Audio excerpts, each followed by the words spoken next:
अस्सलाम वालेकुम जी। की हाल ने साडे कबूतरबाज भरा जिन्ने भी साडे वीर ने आ माशाअल्लाह अल्लाह खैर करे जी। 289 है 189 पिंड दे विच अपने बच्चे माशाअल्लाह जी। आ पावर ग्रुप के दो लगे सी। कोई बलाल आ मुंडा साडा माशाअल्लाह शरीर भी समझ लो ते भरा भी साडा समझ लो पुत्त भी समझ लो बस। ते आ बच्चे लाए सी दोवें माशाअल्लाह ते दोवें बच्चे माशाअल्लाह अल्लाह खैर करे। दो घर दे कबूतर सामने होए ने। दो बच्चे साडे अपने ते दो इन्हां दे कोई चाहण वाले इन्हां दे तल्ले वाले हैं इलमदीन दे। ते माशाअल्लाह जी इन्हां ने बहुत चंगी परवाज कीती आ ते बलाल दी मेहनत भाई जी। सब तो वड्डी गल है कि इन्हें बलाल ने मेहनत की है।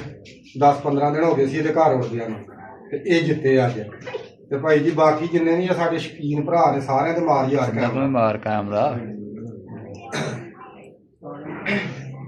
जिन्ने भी साडे भाई शकीन भरा ने जां साडे चाहण वाले ने जिथे भी साडे वीर बैठे ने बाहर जिन्ने भी साडे चाहण वाले ने सारिआं नूं भाई बहुती मुबारक होवे। ते जिहड़े वीर सानूं इत्थे सपोर्ट करन वाले ने उन्हां नूं भी भाई बहुती मुबारक होवे। ते लव यू हो गया वीरां नूं जी। हाँ भी दो बिच सगों वीडियो पग वालों ना बिच ही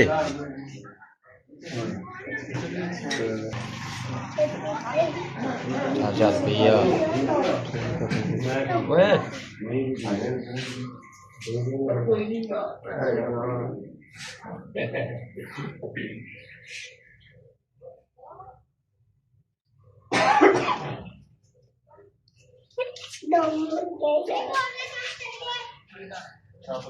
काफी जी माशाअल्लाह अल्लाह खैर करे जी।